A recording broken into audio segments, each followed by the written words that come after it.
Hello, everyone. So, training camp is finally here. Today, we're breaking down every major battle, the players turning heads already, whether Jayden Daniels is ready to take the next step, and who could be the biggest surprise of camp. Plus, we'll answer your questions later live on the show.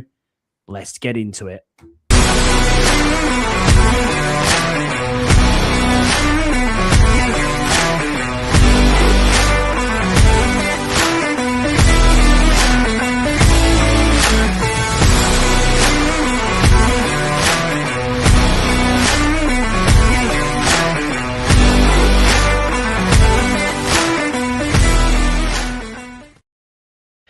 Hello, everyone. Welcome back to another episode of the 1 Point Safety Show with myself, Scott Hartley, and someone who we haven't seen for a few weeks, which is Scouse Andy. Hello, mate. How are you, bud? You all right? All back fit, full of health? Well, 80% better, mate. 80% better. Well, that's good. It's better than what it was, mate. Last week I was football, so yeah. So pleased to be back. Good stuff. Good stuff. It's always good to have you back on, mate. We appreciate it. Thank you, Jesse, for stepping in as well as always. As the wife says there, late as always. Yeah, nothing new there. Nothing new there. And Ian says, about time, bro. Hey, don't blame me, bro. Don't blame me. I think Mr. Scott's got like a laptop from 1935. I think that's the problem here. I think it probably is, to be fair, but you had problems with StreamYard as well. Blame StreamYard. It's all good. But yeah, man, we'll get into it. We'll get into the biggest training camp headlines. Trey Amos has been cleared. He is healthy, Scouts, which is good. We haven't seen him for a long time. Obviously, broken leg can take a long time to heal. So we're hopeful that he will be there. Rookies report tomorrow, and then I think it's the 28th, is it? That the other players return, and then camp officially starting on the 29th, which is awesome. It means that football is just around the corner. At least we're going to have pre-season.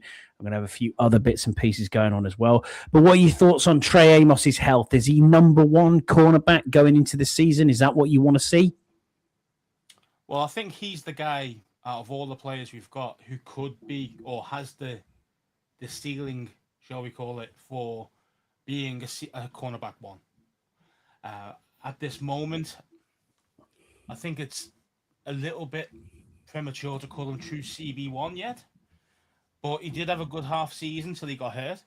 I just think you need to see a little bit more before we can say, yeah, this guy is locked down or this guy is genuinely the cornerback one. But out of all the guys we've got, he's definitely the highest ceiling.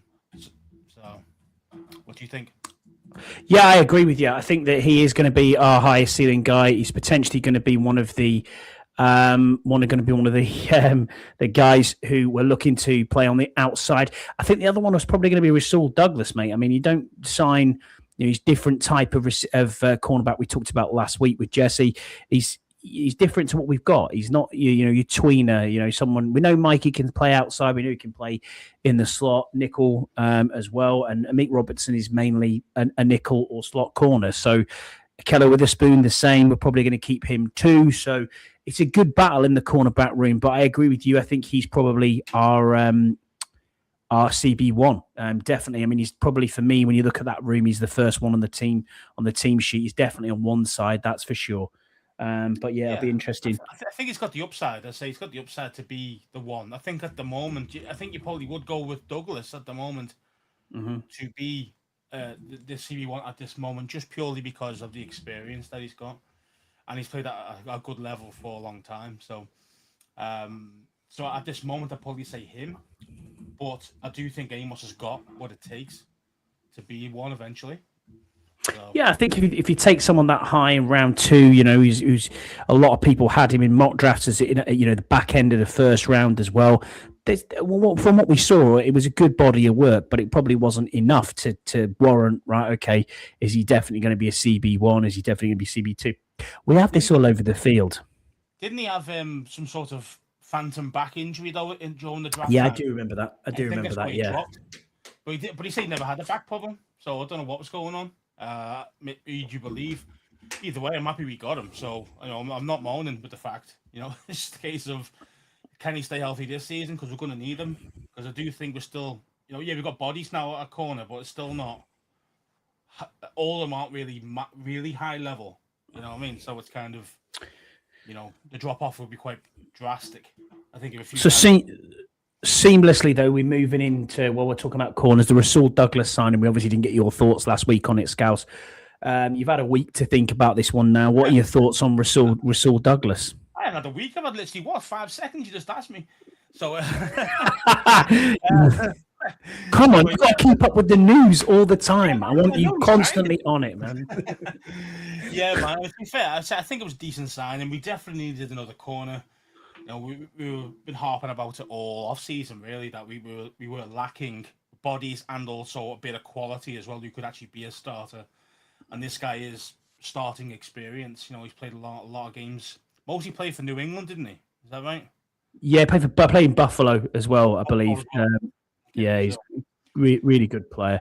Yeah, he's solid. He's a solid corner. So, if we get the same Rasul Douglas that played last year in 25 for Miami, I would be quite happy with what we've got going on. You know what I mean? It's a tough one. I've just got it here. So he was with the Eagles from 2017 to 19, Panthers, Raiders practice squad, Houston practice squad, Cardinals practice squad, but played in all three of them seasons. Then he was at Green Bay for 2 years, Buffalo for a year, then the Dolphins last year, and now obviously. He never played for New England. Okay, my bad. No, I had it in my head he was New England as well. But when you look at his stats, I mean, 503 solo tackles, or total tackles, 393 solos, 3 sacks, 4 forced fumbles.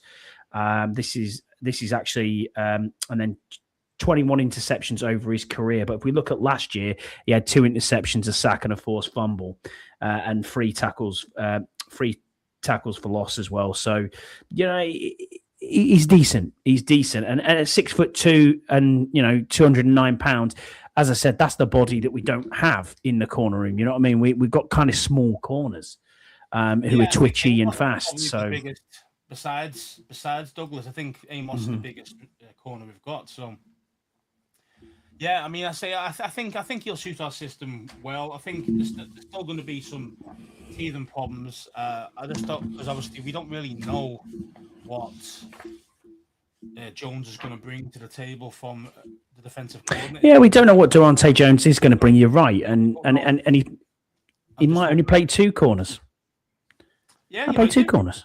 You might play 2 corners. Yeah, I mean, as I say, and because you're going to see a lot of linebackers drop into coverage. You're going to see linebackers blitz, and you're going to see all sorts of different looks. And I think it's going to be really, really cool to see, because it'll be hard even for us to kind of pick it. Like when you call it.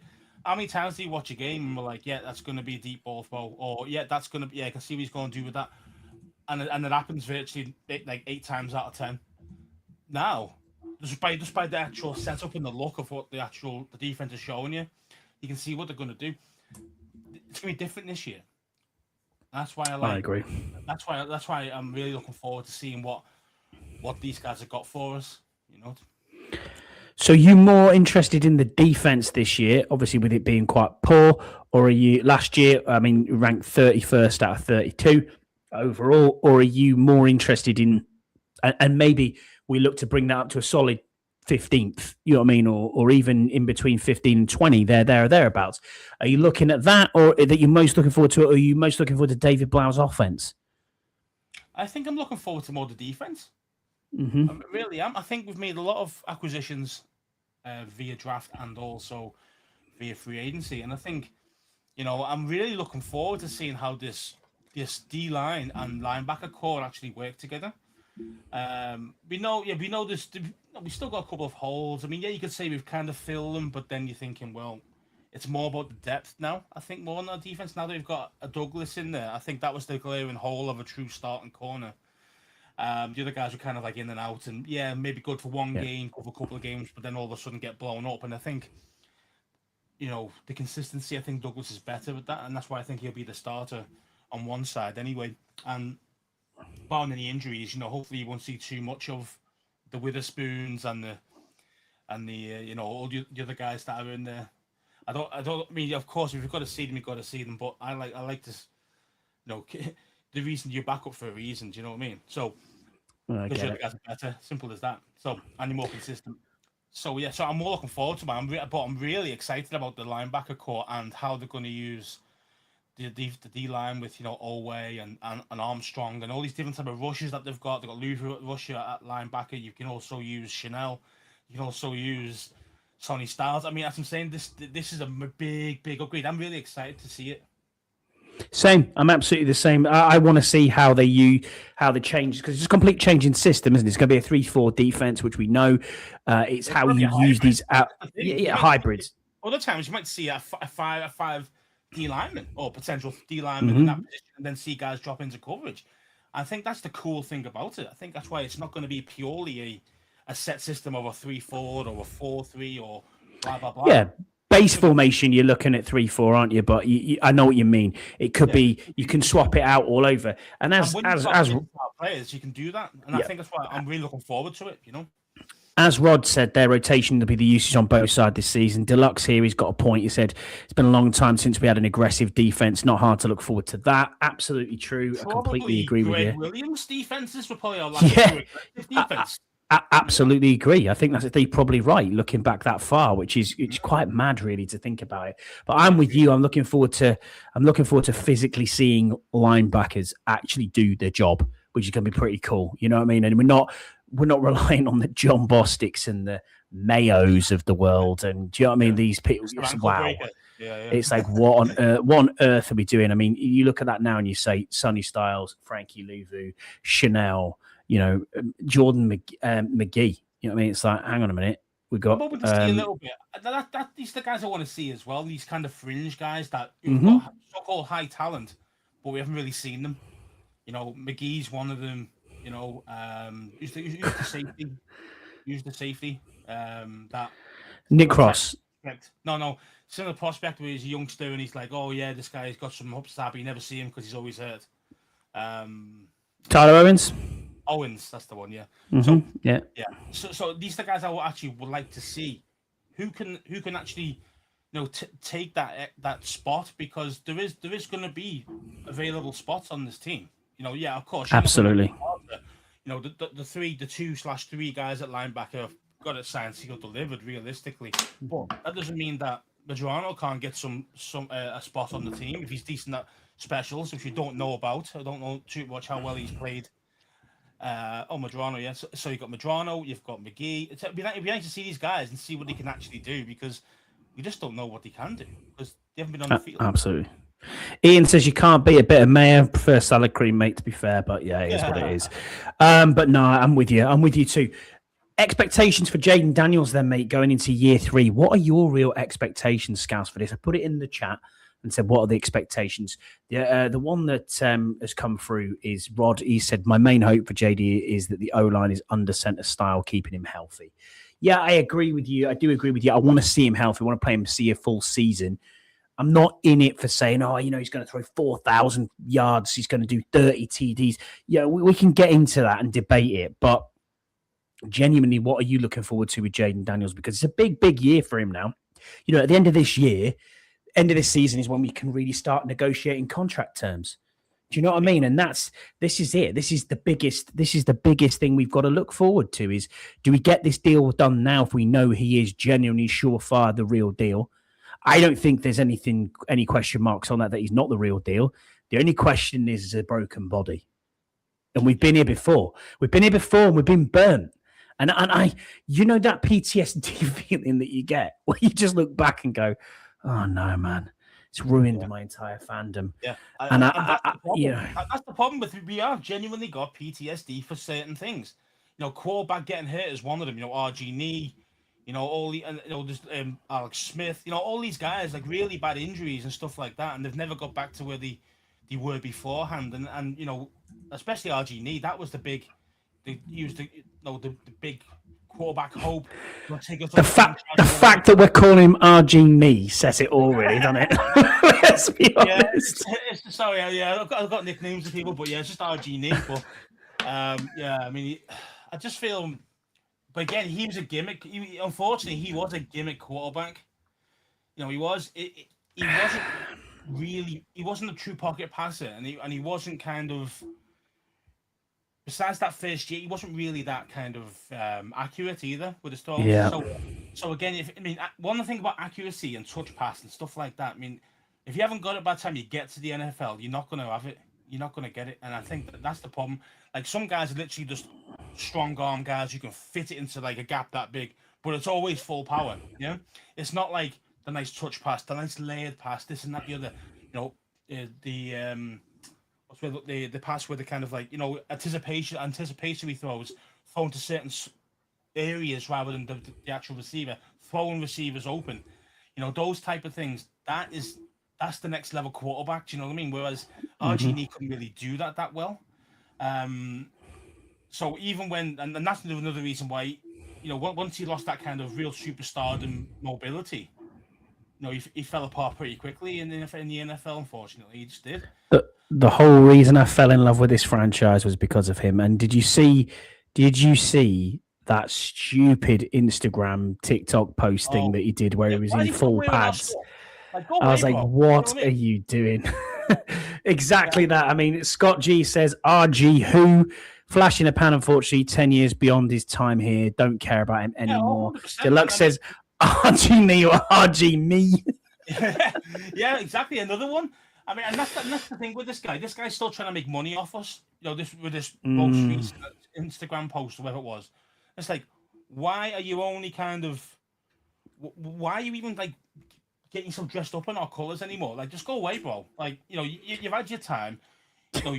You sucked off Fan Snyder way too often to get himself starting in that game, by the way, that he shouldn't have been starting in anyway. And to be fair, Shanahan wouldn't have played him. Shanahan didn't want him in the first place. To be fair, Kirk Cousins over him. So let's face it. That was always a loggerhead problem. RG would always run above Shanahan and run to Dan. I know. So as I'm saying, it was very toxic there at that point. And Dan was just like, he's just licking the guy's ass. So, I'm not a huge fan of RG. I say, yes, one season, wow, yeah, that was an excellent season. Now, obviously, going back more recent, JD, his first season was amazing. Last season got hurt. Like, so, and that's the reason why you can see, like, some of the resemblances, but JD's a by far better passer of him now, by far better. And he's just as quick as RG is, or was in his prime. So, I'm not worried about his kind of style of play or his kind of ability to pass the ball. Yeah. So sorry, Kills it, but this is what it is, man. I'm always going to keep it real, me. And then, so now we're thinking, well, okay, this is the huge season for him. Can he stay healthy? Do I trust the O-line? Some positions I do, and some positions I don't. And this is the thing, and this is why it always annoys me. It's like when everyone says, you've got to have, if you've got your franchise quarterback, why the fuck are you sorting out? Why are you signing bank average to shit actual offensive linemen? At all costs, protect the merchandise. That's a great comment there, by the way. No apologies necessary. I love it. Just didn't have licking Snyder's ass on my picking card. Exactly that. You knew shit offensive line was there, though, Kilted. Let's be fair. You knew that was coming in. Yeah, you knew that was coming in. Yeah, all I've got in my head at the moment, Scouse, is the Will Smith meme. Keep the team's name out your damn mouth. that's where I'm at with it. But yeah, man. I don't know. I'm just like, so I understand some people's like potential PTSD coming back, especially after last season. With how much he got banged up and how injured he got, and that was the thing we always mentioned even before we drafted him. Was the problem, because we knew he's got the skill. You know what I mean? He's got all the throws. He can read the defense. He just needs that little extra bit of time that we're not giving him at the moment. The extra half second, the extra second. That's all it needs, and he'll dice you up all day. But it's kind of, if you haven't got the best or one of the best O-lines, you're not going to have the time. If you don't have the time, mistakes happen. And that's the reason why I'd always put more money into the offensive line than, say, another position. I really would. I know it's not the sexiest picks or the sexiest kind of signings, but the thing is... But that's why you probably need to... He can dice you up. End of story. That's probably why you need to do it through the draft. And let's look at that offensive line. Of that offensive line, 3 of them are... 2 of them are draft picks, and Tunsil, is guaranteed. He's going to stay for a while. Cosme was a draft pick. You know what I mean? And then the other side of it, Conley's a draft pick. Yeah. And the others, Coleman's true. Yeah, Coleman, true. I mean, let's get into that then, because that's seamless again. You're doing this well, mate. It's like you've never been away. Just cooking. Just keep cooking. Biggest position battles. That's what we're going to talk about now. So we've got corner on here, which I think we talked to death about a little bit earlier. The offensive line, is it Brandon Coleman at left guard? Is it Chris Paul at left guard? I mean, I know how you feel about Chris Paul in pass protection. I get it. I understand. Not pass protection, sorry. In run game. That's what I meant to say. My apologies. Yeah. But yeah, I mean, for me, I think the biggest upside here is got to be Coleman. I think he's a very able left tackle. Me too. Odd. So for me, I think personally it's his job to lose at guard. I think it's his job to lose. Do you think he's got a sneaky chance at centre? Because I keep seeing him in practice taking snaps at centre. And Quinn said, yeah, he's taking snaps there. I mean, he's probably too big for a centre, to be fair. He is big. He's a big dude. He's like 6'5", 6'6", something like that. So it's quite... I mean, JD's 6'4". JD's 6'4", 6'3". So he could technically be able to see over him just about. But it's... yeah. I'm always a proponent of having a shorter guard. Sorry, not guard. A shorter centre. Shorter centre, yeah. You know, I say just for the quarterback's vision, to make it easy to throw across the middle if he ever needs to do that, you know, rather than rolling out and having to do things like, you know, when you're Kyler Murray, you know, when you're 5'4", you know, and you're running around like El Midget, man, you know, it's going to be, you got to roll out all over the place or throw just purely to spots because you can't actually see the receiver. You know, so and that time can make you less accurate. A lot of the times, there isn't many guys who can really pull it off. I mean, Drew Brees was probably one of the main ones who could pull it off. You know, because he was a short quarterback, but actually could get it through, and he could see through the eye of you know, between the tackles and between the guards. Whereas a lot of guys struggle to do that. Who was shorter quarterback. So, you know, I'd always prefer a shorter center. So. I think Coleman will probably be left guard, and I'm just hoping to God that Matt Goldman's the real deal in the centre. Okay. He has got some. It's, you know, he's pretty. The video, the tape that you've seen from college, I think it's pretty decent. I do too. Yeah, I do too. But it's like, can that translate to us at the NFL level? And you got a superstar $70 million quarterback behind you. You know what I mean? Can he step up? Can he hold his own there? And that's what I want to see in camp. Can he handle it against our big interior D linemen? You know, the Devon Payne's getting in his grid. You know, pass rushes from all over the gaff. You know what I mean? Tim Settle coming at you. Yeah, mate. Yeah. Coming through the middle one time, random like delayed blitzes and stuff like that. He's going to see, can this guy hold up in that type of thing? And if he can hold up there, then he should be able to hold up in the NFL matches. Why? Because most teams will have a set kind of way of playing. There's only a few defenses that are quite fluid and hybrid. If that makes sense. There's not many of them. Brian Flores, of course, you know, anyone under his tree, or Seattle's guy. Is it McDaniel? Is that his name? Or Daniel? Yeah. McDaniel. Yeah. Is that his name? Head coach. Not Mike McDaniel. He's at bloody LA now. He used to be at the Ravens. Yeah, what is his name? The Super Bowl winning coach. Yeah, it's Mike McDonald, I think, isn't it? McDonald, yeah. So him, yeah, I think so. Because they've got like really true elite defenses, but also they have that real nice, let's say, hybridy type scheme. You know, you don't really know what they're playing at that point. Every single play is different, you know, and like it really is. So hard for offenses to deal with. So if our offensive line can deal with Devontae Jones's defensive line / linebackers play. And if he can hold his own there, he'll be able to hold his own in the NFL. So that's what I'm looking to see and hoping that he can actually do it.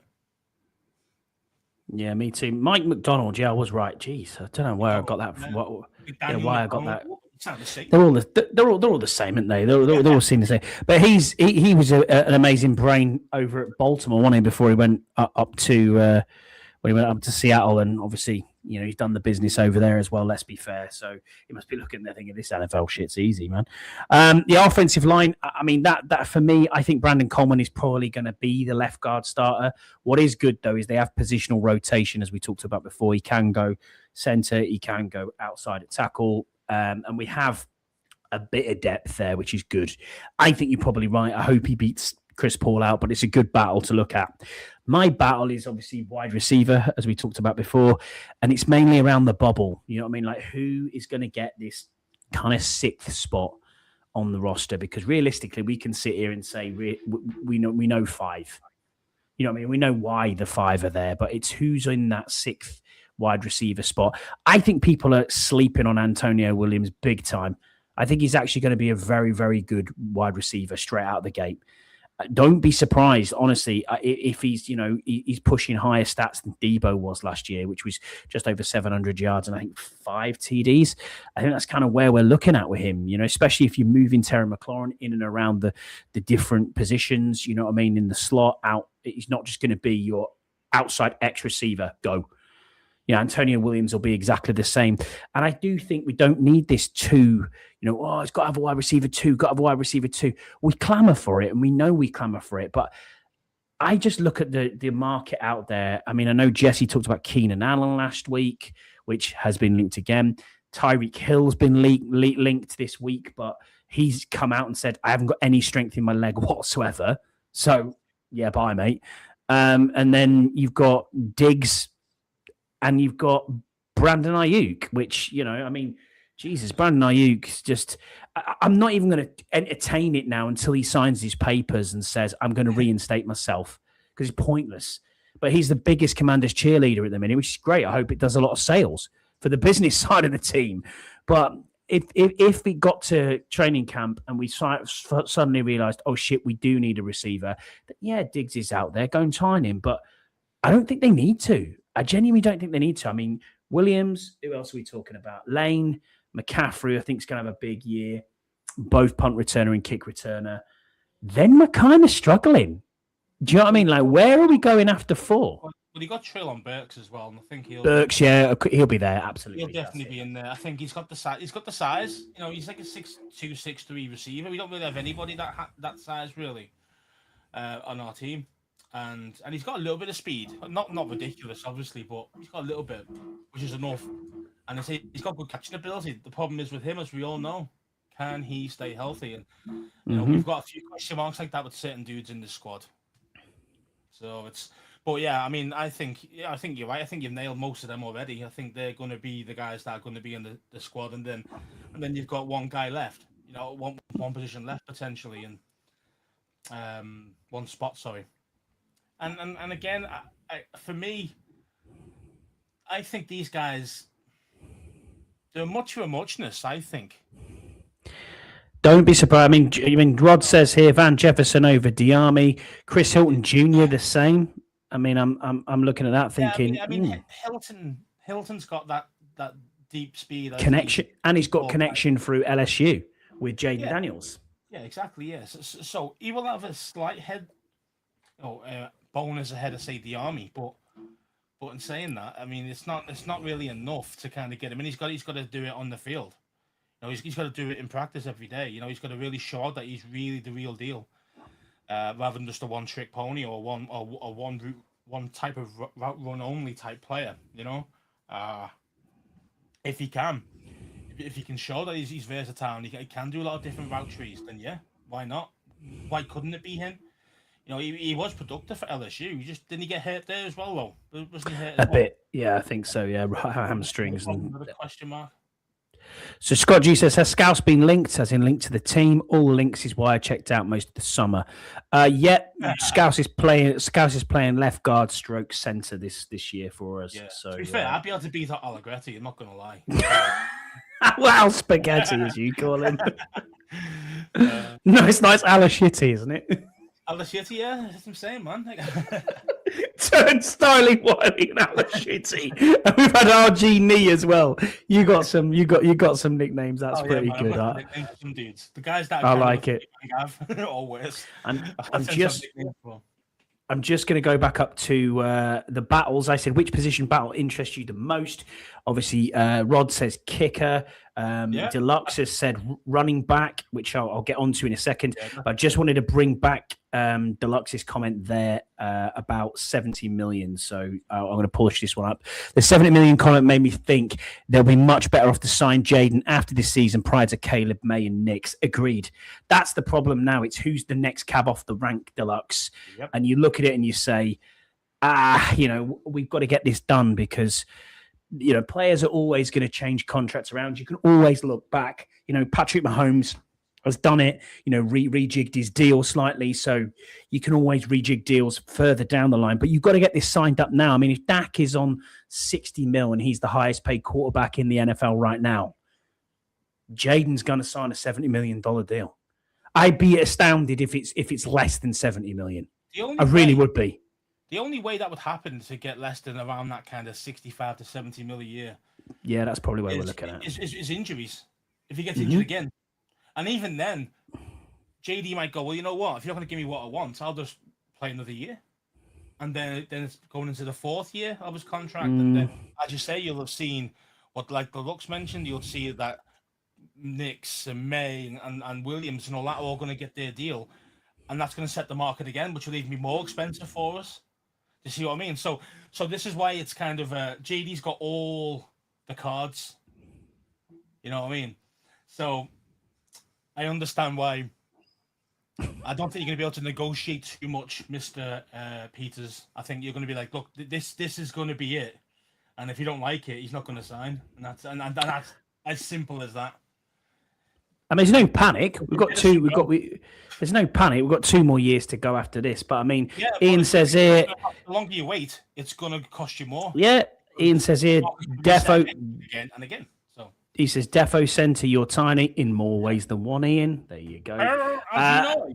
And then Scott G says, Al Gritty would throw you around like a rag doll. You're probably right, to be fair, mate. I've only got a guy.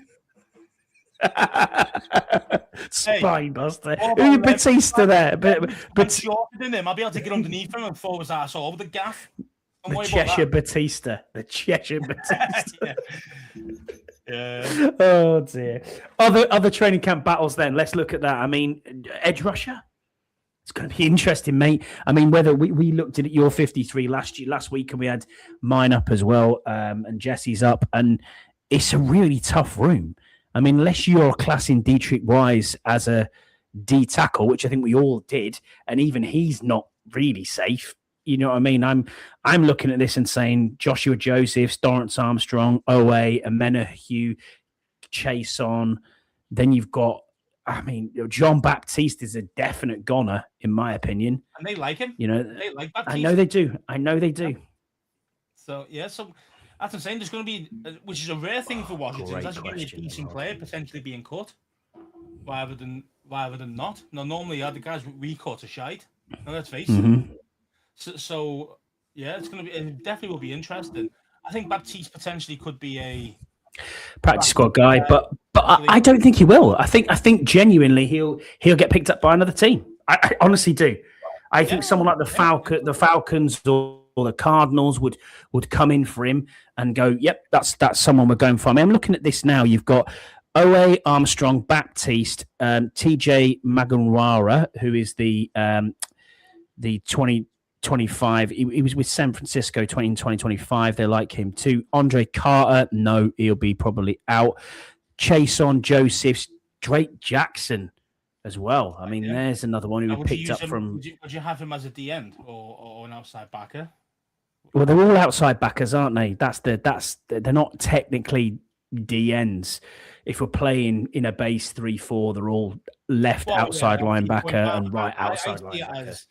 I just see it. I know what you see it as. Hybrid team, and you'll see different tackles and edge rushers. Yeah, so that's how you're seeing it. I know. I'm seeing it because these guys are going to intertwine quite a lot. So you will. One time you'll see him at D end, next minute you'll see him outside backer. One time you might even see the guy playing coverage.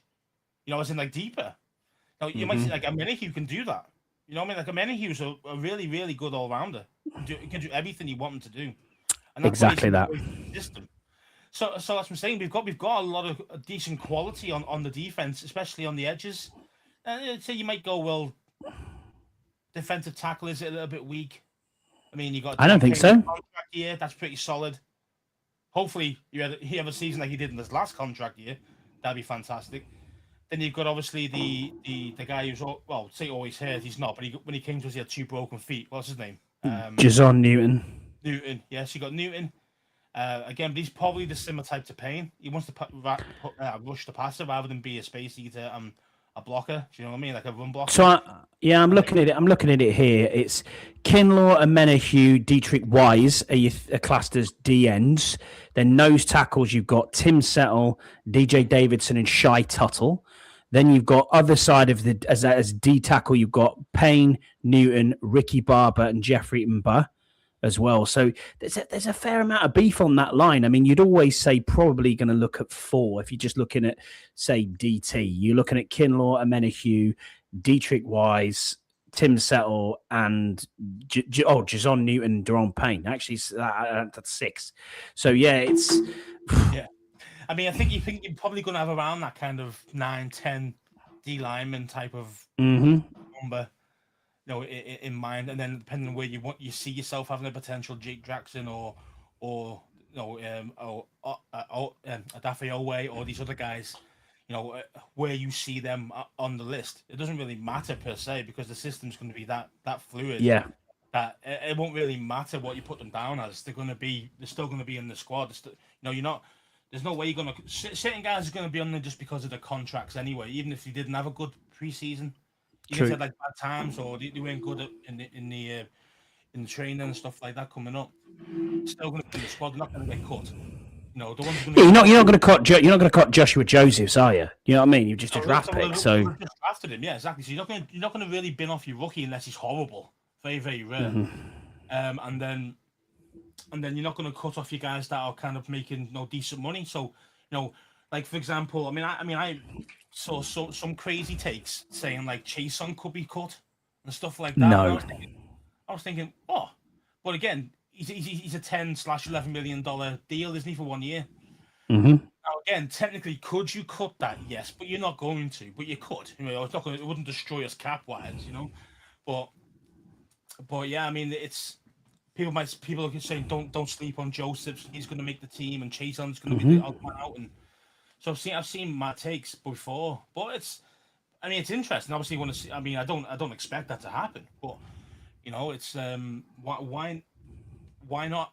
Competition always makes people better. I think iron sharpens iron, as we call it. So yeah, true that. I mean, some quick questions here. Rod put one in saying, if Allegretti plays out of his skin, what week will Scouse admit I was wrong? No, mate. I'll give you props, Scouse. Genuinely, before you set off on that one. If a player plays well, who Scouse does not like, and I have seen it with my own eyes, and on this show, Andrew Wiley, for example, he will give that player his props. Absolutely. However, the minute he makes a mistake the following week, he's on his case. Yeah. But, and rightfully so. If you're watching a game, and you see the mistakes that are being made, yeah, fine. We can debate it. That's what we're here for. We're fans. We all have opinions. Opinions like arseholes. Everyone's got one. Some of them stink. You know what I mean? So it's just... exactly that. But yeah, he does. Rod, I'll give you due. He does give his props to people if they do play well. Killer Commander, he says, can't remember the last time a guy didn't clear waivers. True. Yeah, I'll give you that. Exactly, man. Yeah, I mean, the thing is, getting back to Rod, if Allegretti's playing out of his skin. Now, the thing is, though, I know that Allegretti at times can actually produce some decent blocks and do some decent stuff. The problem is, he's just not consistent enough. That's the problem. If he's my backup center and I really don't see him that often, I may see him like 3 to 4 or 5 snaps a game. I can deal with that because he'd be solid at that. But if you ask him to be your starter, he's got to play 60 reps. You know what I mean? Those type of things. That's where the problem lies because he's not consistent enough, and that's the reason why he shouldn't be a starter in anyone's team. Not the Stars protecting a £70 million stud quarterback. You know what I mean? That's my problem with Allegretti. I say, I'm not nothing against him. I don't even know the guy. You know what I mean? But it's just a case of I've seen what he's done over the years, and at times he's done okay, but he's just not consistent. So if he has one really good game, I'd be shocked if he had a full, solid, one complete game. And if he did do that, I'll give him his props. But then I know next week he'll make mistakes because he's just not a high-level quality starter. high-level quality starters. They'll still make mistakes too, but they'll make a lot less of them. That's the whole point. That's true. You know, so Scott G says why I point out his mistakes to poke fun at him. So he's poking fun at you. Yeah, we know that. We know that. You are the biggest troll out there, Scott G. But there you go. And Deluxe said someone on the D-line bubble is getting traded. Rod says, would they trade Payton for the right price? And it's a big if, by the way. So, yeah, I mean, Deluxe says obviously all opinions stink as well. and Payne isn't going anywhere. So, yeah, I don't think Payne is going anywhere unless we get to the trade deadline. And then we might talk. We might talk at the trade deadline. It'd have to be a decent, a decent pick. Because let's face it, if we let him walk at the end of the year, more than likely we're probably going to get a third or fourth rounder compensatory pick. So unless we're getting at least matching that or something better, what's the point? What's the point in trading them? You might as well keep them, because if we trade them, we're going to get hit with a big cap hit anyway. So you might as well just keep them in the team, keep them in the squad for that year, let them go at the end of the season. We get ourselves a compensatory pick or something better, as you say, at the trade deadline. Maybe some big guy gets hurt in another team, and maybe they're willing to give you a higher third than what a compensatory pick would be. But then you might do it, stuff like that. So it's never going to happen. Potentially it could, but I'd still say realistically he's going to stay in our team. At least I don't disagree. Anyway. I don't disagree with that. Deluxe says that the question is who's the Ridgeway type that gets traded. That's a good shout. That's a good shout. I mean, he went to the Saints. He went to the Saints, didn't he? And he's actually had a carved out an all right career there down there. So he's done quite well. I can't disagree with that. It'd be interesting to see.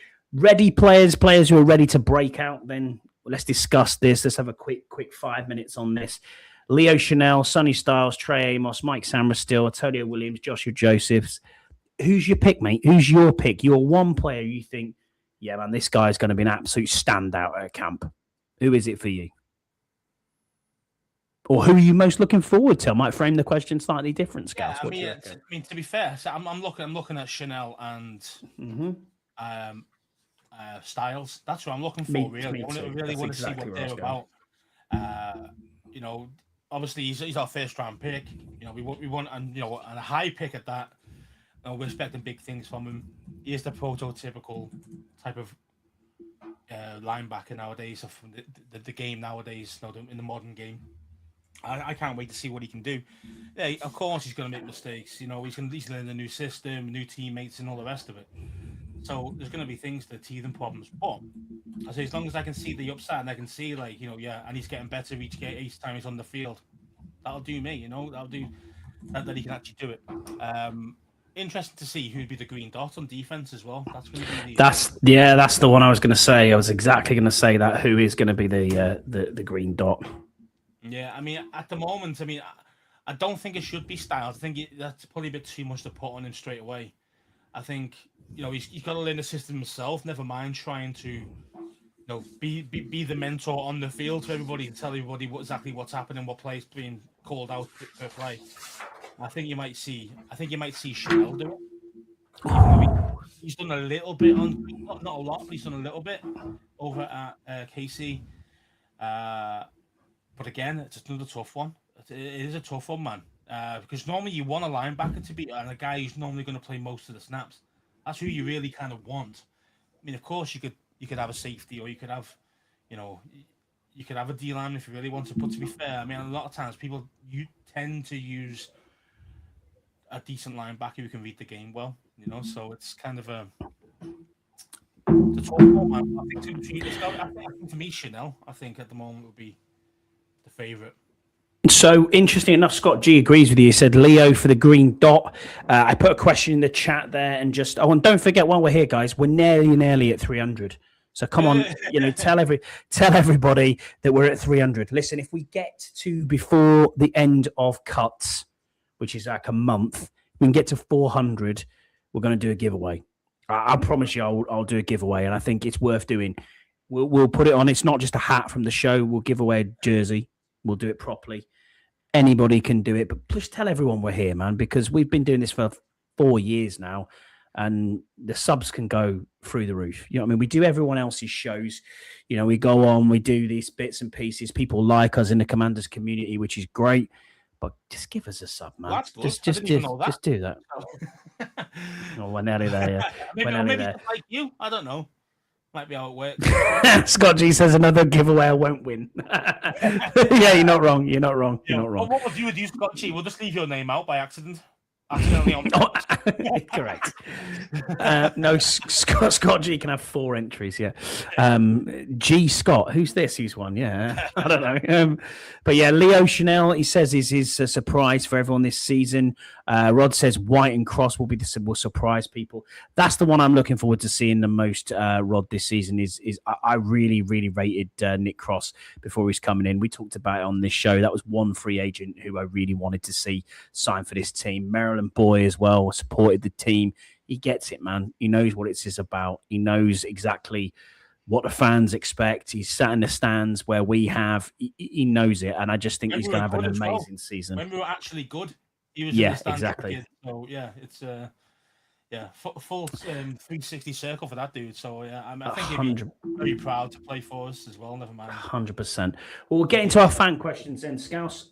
We've got here a couple of questions from Rods. One of them we've kind of answered already, so I'm hoping that that we've already answered that. And his second question was thoughts for discussion on training camp coming soon. Who'll win the left guard spot, Chris Paul or Coleman? I mean, I think it'll be Coleman.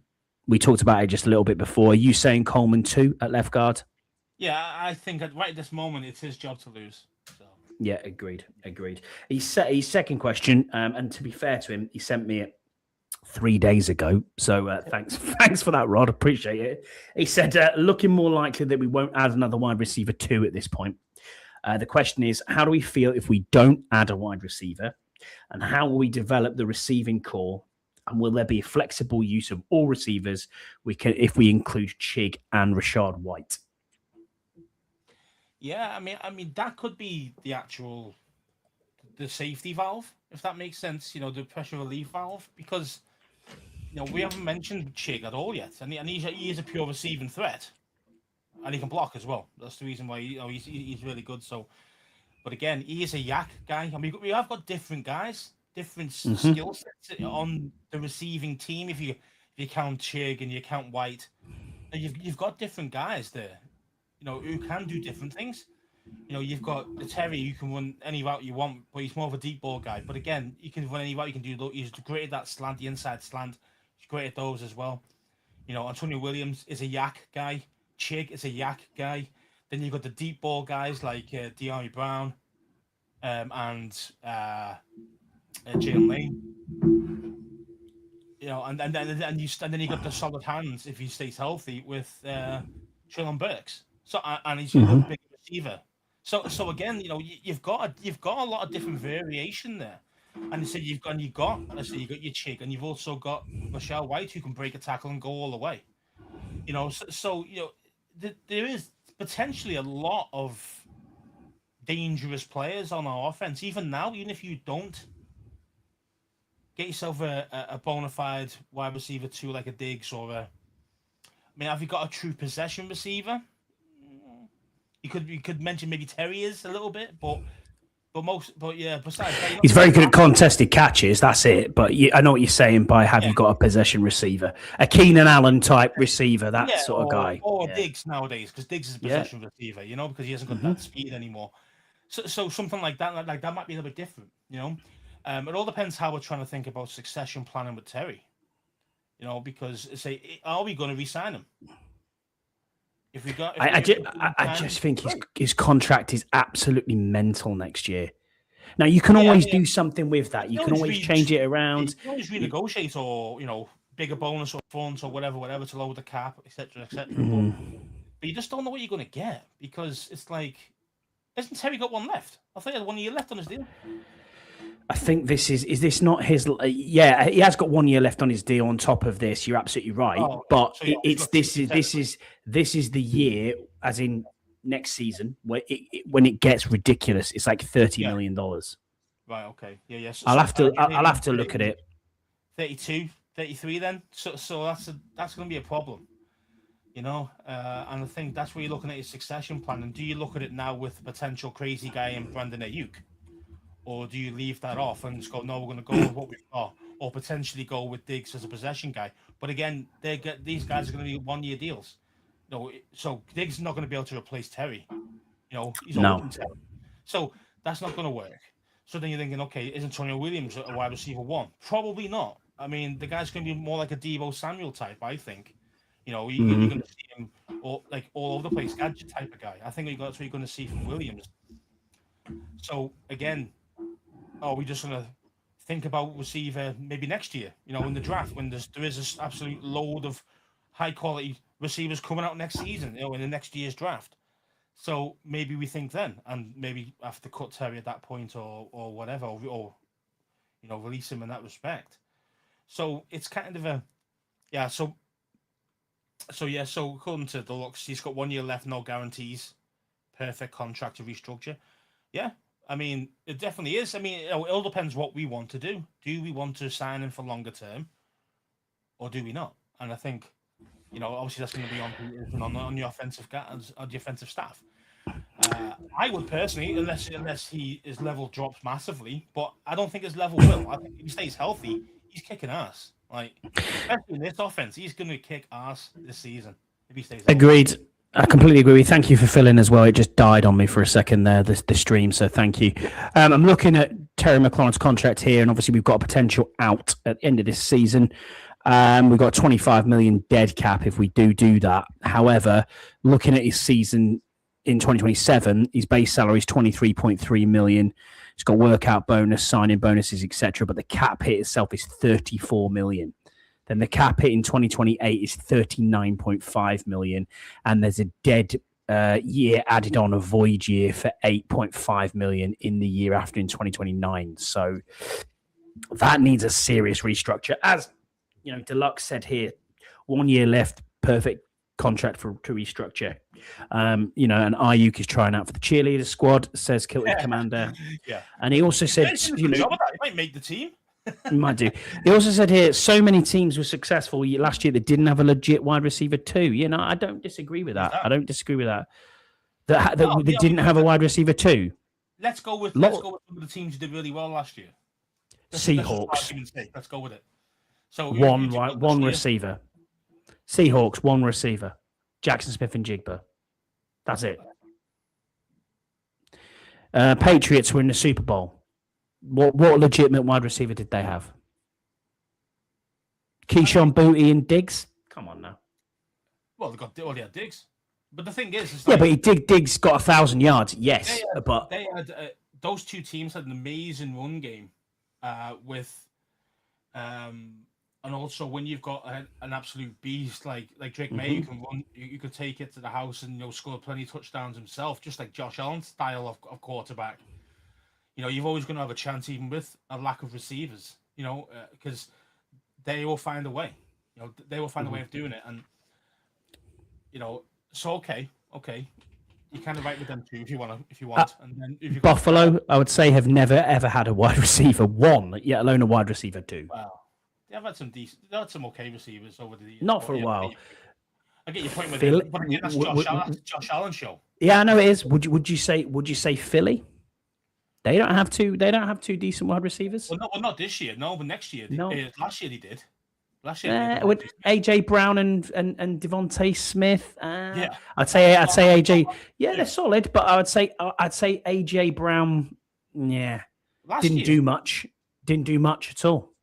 Yeah, they are one of the best probably 1-2 receivers in per team. Not even close. Okay, tell me who's beat that. Cincinnati by miles. LA by miles. Yeah, Rams, okay. Puka Nacua. You got the ex-Green Bay receiver, Adams. You got... the old Adams, the guy who's finished. You mean him? Okay. No, come on now. Cincinnati, you've got one. Cincinnati got 1-2. You're amazing. I'll give you that one. I'll give you Cincinnati, but look at the state of the rest of the team because of it. It's true. So, and they didn't do well last year. They were worse than us. So he's right. Denver, Cortland Sutton. They didn't have anybody else other than Cortland Sutton. amazing defense and won a lot of games with defense. So this is what I'm trying to look at here: is the teams that did really well on defense. How were they? I mean, even Jets. When you look at you look at Justin Jefferson last year, shite for Justin Jefferson. Being honest, Malik Neighbors didn't step up in the year that we thought he was going to have at New York. So there's I know, and that's part of it. A lot of people do get injured, but what I mean by that is I don't think there's actually that many teams out there that have a 1-2 wide receiver. A genuine, like, oh yeah, this. What we're saying as a wide receiver 2, you gave me Devontae Adams, I'd be over the moon at that. That is a wide receiver 2 in all way. But I mean, we haven't got someone like that. You'd say, but I say there's probably. I mean, you're probably right with if you try and go through every single team, there probably isn't many teams who've got 2 high-level receivers. I think so. 2 receivers and 2 wide receivers. Now you might have one who's got a great wide receiver and a great tight end, a receiving tight end. True, yeah, that's a good shout. That makes it a 1-2 punch that way, and that makes a big difference. So you got a true elite receiver, even though he's not a wide receiver. But I kind of see the points, though. I kind of see the points. I do kind of see the point there. But I do think, like, obviously the whole point of any team is to always get better at every position, every single time, every single year if you can. And of course it is. Yeah, I get you. I get you. That's why, like, that's why, yeah, because it's one of them for me. It's like, who was it? Was it last year or the year before? Basically, main receiver went out like first or second game of the season for the season, and then everybody moved up one. You know what I mean? So the wide receiver 2 is now playing at 1, and basically he was getting nothing because he was getting double teamed by the corners, and that was the end of him. He just wasn't good enough to break double teams. So, and then everybody else suffers, and I think it happened to us as well when Terry got hurt. That happened to us as well. When I don't disagree with that. You know what I mean? Like, it wasn't. He tried his best, but you can tell there's levels. You know what I mean? And I think that's why if you got your wide receiver 2, who's nearly as good as you want, that you want to in case you get injury. You know what I mean? Like you can still motor some of those chains. Dude, the only team I can genuinely think has 2 wide receiver 1s is the Cowboys. Yeah. Straight out, with Pickens and CD Lamb. That's the only one I can say straight away. Yeah, you've probably got 2 wide receivers. Cincinnati, you can argue the toss with that, with T. Higgins. You could say, yeah, T. Higgins and Jamar Chase. But look at who he's catching passes from, man. Old man Flacco. You know what I mean? It's not... For most of the season, it's bad. I mean, I'm looking at the highest paid wide receivers now. I mean, Jackson Smith and Jigba is the highest paid wide receiver who's just signed a new deal. Jamar Chase, Drake London. I mean, if the Falcons got 2, no. Justin Jefferson, the same. If the Vikings got 2, probably not. Steelers with DK Metcalf, no. Garrett Wilson at the Jets, they ain't got 2. AJ Brown, obviously now at the Patriots, they definitely don't have 2. Amon-Ra St. Brown at the Lions. The Lions ain't got... Well, Jameson Williams is quite well paid. Would you say he's a decent wide receiver 2? Probably. Yeah. I'd probably say, yeah. I'd say he's a 2, yeah. So there are some out there, but I think bona fide, like... It's always the high-powered offenses that have got 2. Yeah. You notice that? Like Dallas have an awful defense. You know what I mean? But they'll put 30 up every week. Yeah, but so will Cincinnati. But as you said, and as Kilted Commander said here, it's too expensive and it kills you in other areas. Better wide receivers than he is a quarterback. Yeah, that's true, and that's what you've got to think about. There is like, what are they actually doing here? You're spending $40 million on a wide receiver 2 a year, and then $50 million on your wide receiver 1. It's kind of like That's $90 million in cap that you brutally just done. And you can only do that if you've got a quarterback on a rookie deal and you're in a true chance of a Super Bowl window with that rookie quarterback, i.e. like we are right now. That's why you've got a hit in the draft. This is your other thing. This is the other thing, you see. It's kind of, we have cap. And the only reason why we have cap is because we haven't got anyone on big wages. Mm-hmm. Excuse me. No, you're welcome. We haven't got anybody on real big wages, really. Yeah, Terry and Deron Payne are probably the most expensive guys we've got. And they're not breaking anyone's bank, really. Let's face it, even for any team. So then you're thinking, okay, so this should be the time where we are trying to go all in. Now, I understand they tried that last year with all the vets and they blew up on our face pretty fast, right? So I do like the way they've done it this year. A lot more youth, but also guys coming into primes rather than being past their primes. That's going to make the big difference too. Obviously, and then we'll have to see what happens with these kind of next 2 years, this 2 to 3 years that we've got. Because yes, okay, even if we get Jade on a new deal after this season, that's only going to start in 2 years' time, when it's after his 5th year. So his 6th year will be when he gets his real ridiculous big contract. Being honest, you might get a nice big bonus up front or whatever, but he won't be getting 70 mil until year 6 of his, because you're going to take the 5th year option because it's always cheaper. Yeah, you're always going to take the 5th year option. So for him it'll be his year 6 before he gets that ridiculous massive money. Yeah. So in that time frame, we have to really be on the ball and try and win right now, because after that you're screwed. Because as you mentioned there, those teams you've mentioned aren't doing anything because the rest of their team is shite. Cincinnati, they paid the quarterback, they paid the 2 big receivers. He scored 4 tackle, and he can't make the playoffs. Do you know what I mean? Mm-hmm. Scoring 35, 40 points a game, can't get the playoffs. Dallas, they make the playoffs and shit the bed every time. Why? Because their defense isn't good enough. So, so Dallas will put 30 nearly every week, but they'll get beat they'll get beat against a good team. So, a good defense, sorry. So, this is how it works. It's kind of like you have to be, if you think you've got the franchise guy, you've got to do it in that rookie contract. Because it's very rare that you see these superstars who are going to get paid ridiculous money, quarterback-wise, and then he's still going to go on to win stuff. Like Tom Brady was slightly different, you know what I mean? That's why, because he took low deals, really. No, I mean, he could have took... Yeah. He never did. He never really did. Yeah, he got bigger bonuses or fronts and whatever, but his cap hits were always like 10, 15, maybe $20 million max. It was never more than that. And for 10 years or 15 years of dominance over the Pats. So when a quarterback comes in nowadays and says, I want 60, 70 mil a year, that's going to cripple you big time. So, and then especially if you've got another wide receiver, one you've got to pay, and so you can't afford that and another receiver. Otherwise you look like Cincinnati and you got the rest of your team shit. So it's kind of and then suddenly your left tackle comes up and he needs paying, and it's like, and then you got to let him go, or you got to trade him because you can't afford to pay him. And this is what happens, and that's the problem. You see, if you go all in on your quarterback with, like, say, 2 receivers or two studs or whatever, and you don't win in that time frame, once the quarterback comes up, you're screwed. As in his contract comes up, you're screwed. Like, it's so difficult to win unless you're amazing in the draft and you hit on nearly everyone every single year, which is virtually impossible. If you bought most people who got that higher, success percentage of picking draft picks who are actually good enough to not just be on an NFL team, but actually make your team better,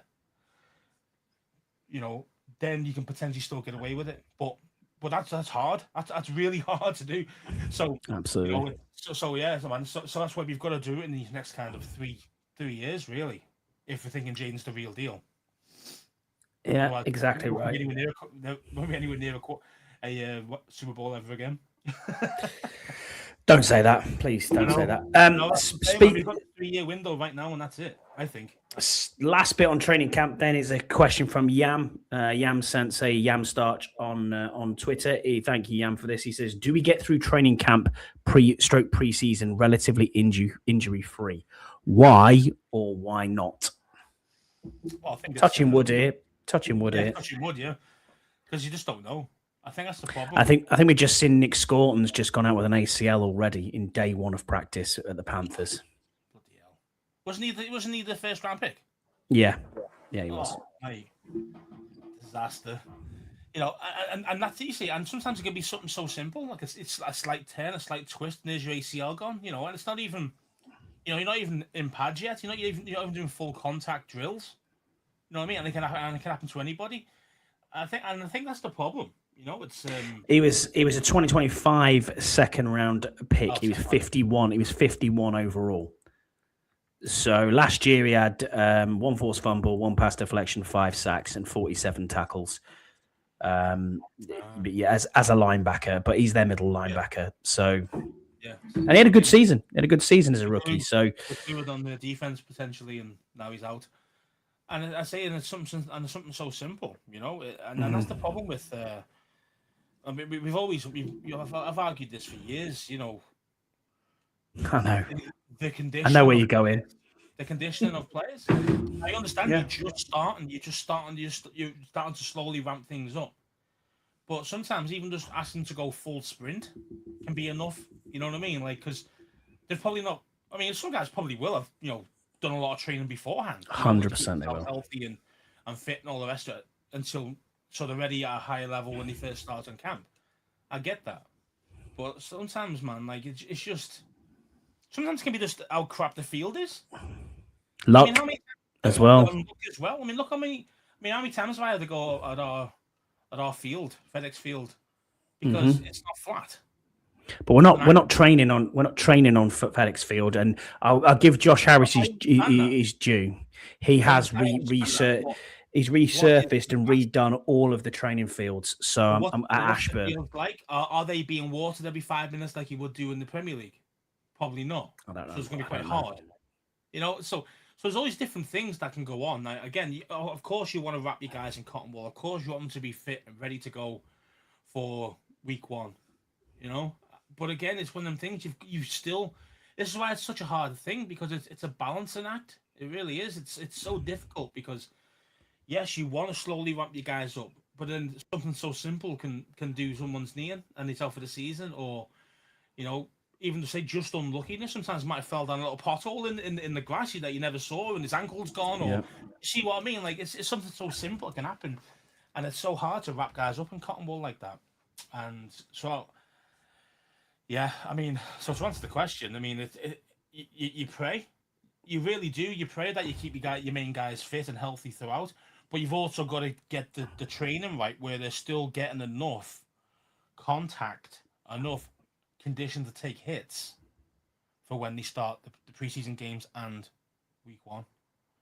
And that's I know Rod said a couple of weeks ago, and we checked that out as well, and he was on John Kai's pod, that they have had rugby players in teaching them tackling technique and all that sort of stuff. So that helps. You know what I mean? It certainly helps. Must be. Rugby players. You know what I mean? Like, exactly.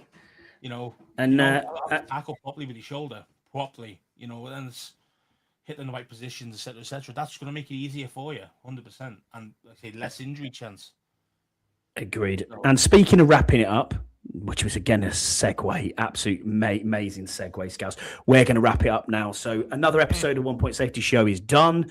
Massive thanks to everyone who's joined us live in the stream. Don't forget to like, subscribe, do all that stuff. Thank you if you've got involved in the chat. If you're watching on replay, let us know your thoughts in the comments below. Don't forget to obviously do all that subscription stuff. If we get to 400 by the end of training camp, we'll do a jersey giveaway. Thank you, everybody, for being with us.